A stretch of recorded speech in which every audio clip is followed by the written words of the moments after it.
Yo, this is Real Talk, Real Perspective. Brought to you by Overstand TV. And you're rocking with your boy Don Antoine. You already know what it is. This is the rant. This is the podcast. There's stuff going on in the world. Politics, wars, financial crisis. And it's like with this right here, I choose to avoid it in a sense and just talk about different experiences in my life that when you look at it in hindsight 2020, it's interesting and it's a little funny, and there's always like lessons to that you walk away with when you're outside of it, and you can reminisce and think about these things that you probably didn't understand at that particular moment. So I'm gonna talk about a situation that happened with, like, I'm not gonna use any names in this podcast space. So I had a homeboy that I knew, like, I knew him for a while. I knew him for a little while. We worked together and stuff like that. He had interests in making music, but he was in a gospel rap group. They had some pretty good music or whatever. Like, I'm not gonna lie. I was like, okay, this is a nice little group. And I used to I rap and I made beats at the time. We ended up being cool. So around that time, I ain't have no vehicle and shit like that, and he used to use his parents' car.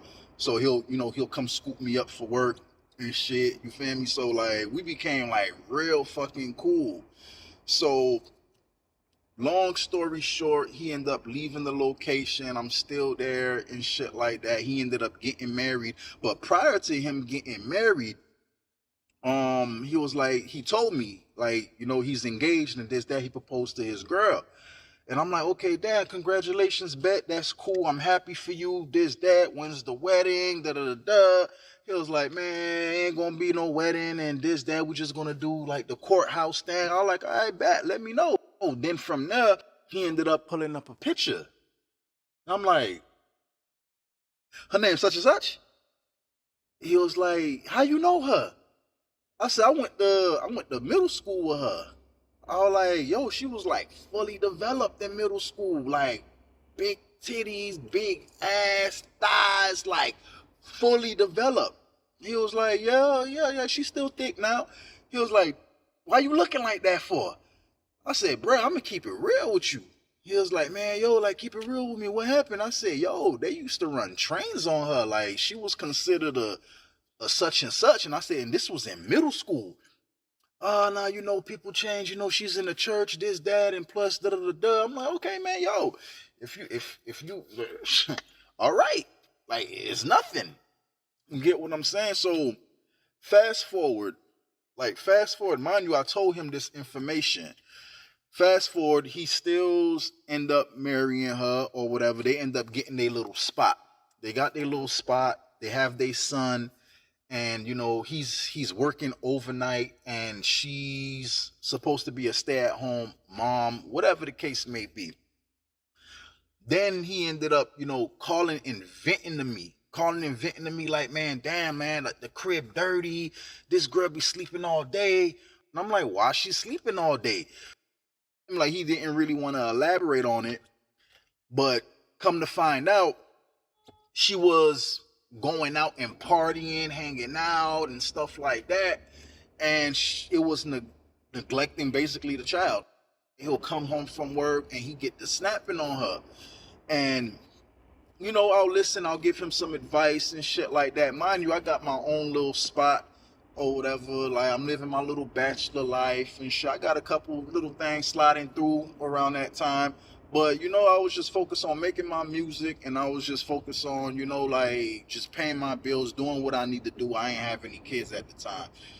Then there was one day he called me, like, just the tone of his voice, that shit. I was like, damn, bro, like, you okay? Like, everything okay? He was like, man, like, bro, like, can I come stay at your crib? Can I said, bet. Like, you know where I stay at? So I gave him a key to my apartment.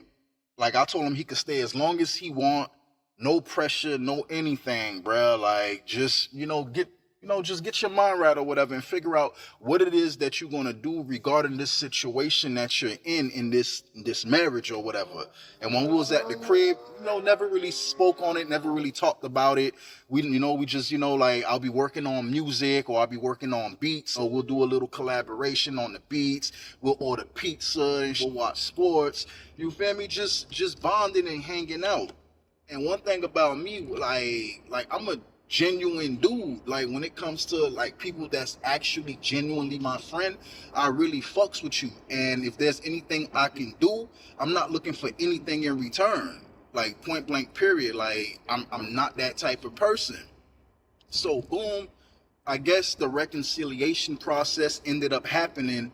Then, he was like, man, yeah, you feel me? I'm gonna slide back to the crib. I think he stayed probably for like less than a week, if I'm not mistaken. I'm not sure. I'll hit him up periodically to see what's going on. You feel me? So fast forward now. Fast forward a couple years go by. Things are progressing in my life. I end up getting my being pregnant, and I have my son. Now my son's in the world and shit like that. And mind you, like, motherfuckers know when you have a vehicle, right? Thank God for the car I have right now or whatever, but this was like years ago. When you have that one car, every time you fix something else breaks. Then you fix it, then something else break. Then it was like, bruh, I know motherfuckers could attest to this.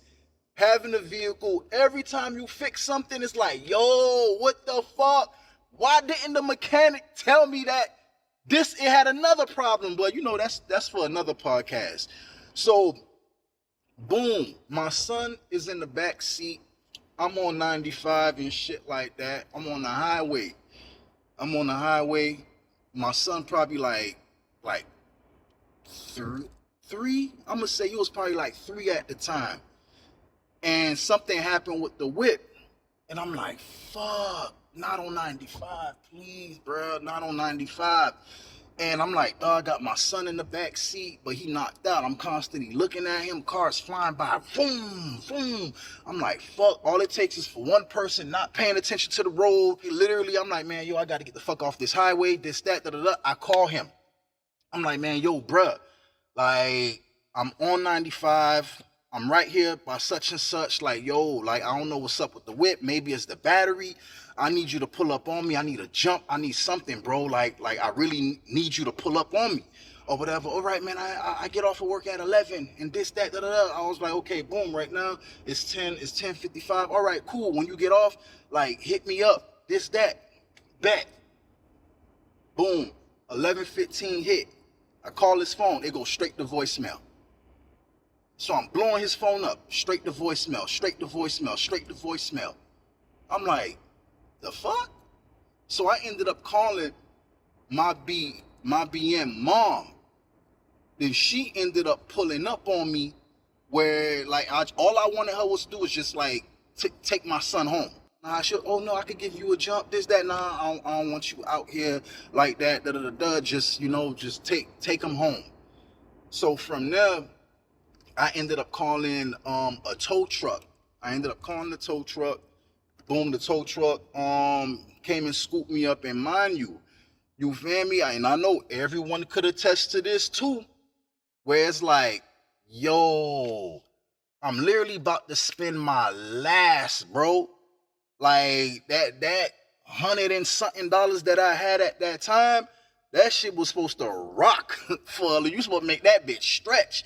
But different life circumstances happen, and at times you just gotta bite the bullet. So I'm like, fuck it. Boom. Got the tow truck, gave him the bread, and this nigga did not, I didn't get in contact with this nigga until I believe like the next day type shit. Like not even the next day. So I'm gonna say probably like around I started getting phone calls from this nigga like around 8, 9 o'clock in the morning. So I look at that shit. I don't even pick up. I don't pick up. I don't respond to text message. I just block the nigga. You feel me? I just blocked the nigga. The nigga started reaching out to my BM. Oh, I don't know why. So, why you don't want to talk? This, that, da da da. Something happened. This, that, da da da da.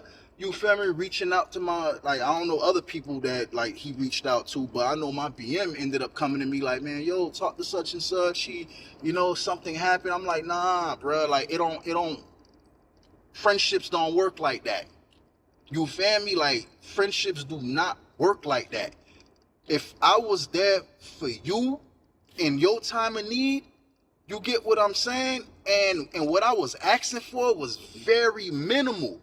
And the thing that literally made me feel some type of way, if it was just me, it wouldn't be no issue. You feel me? Like, I would have been like, man, all right, man, whatever. But I had my shorty in the car, and my top priority was keeping him safe. I have no reason not to believe you when you say you coming through. So I just looked at that. That was like that moment where it's like it was a mask off moment. And that saying, when they say when a person show you who they are, believe it.